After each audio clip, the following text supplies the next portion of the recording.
The Kanjhawala Delhi accident case has left the country shocked, with many more details and facts coming to the fore since the probe began.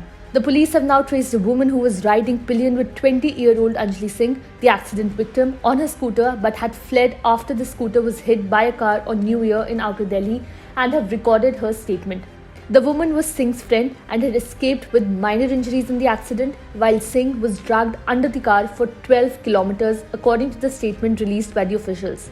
Sagarpreet Hooda, Special Commissioner of Police Law and Order, said at a press conference that as per the statement of the victim's friend, she fled the site of the accident, leaving the victim behind as she was scared. The police said that the victim's friend did not tell anyone about the accident and was traced after the CCTV footage was examined. However, the preliminary post-mortem report of the victim indicated no injuries suggestive of sexual assault, thereby ruling out the possibility and claims of sexual assault. Contrary to other eyewitness accounts, the victim's friend claimed that there was no music playing in the car that hit them, and the driver was aware that Anjali was being dragged under the wheels but kept moving the vehicle back and forth despite her cries. They deliberately committed this crime. She was continuously screaming, but they did not stop the vehicle.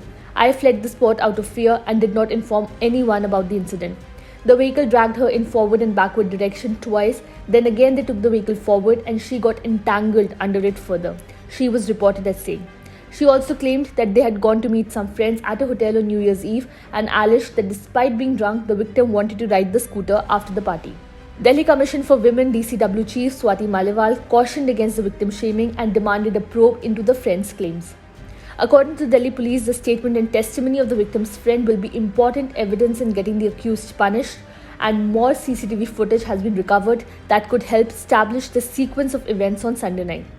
The mortal remains of 20-year-old Singh were cremated on Tuesday amid tight security. Teary-eyed family members and neighbors moved alongside the ambulance carrying her mortal remains from her residence to the crematorium.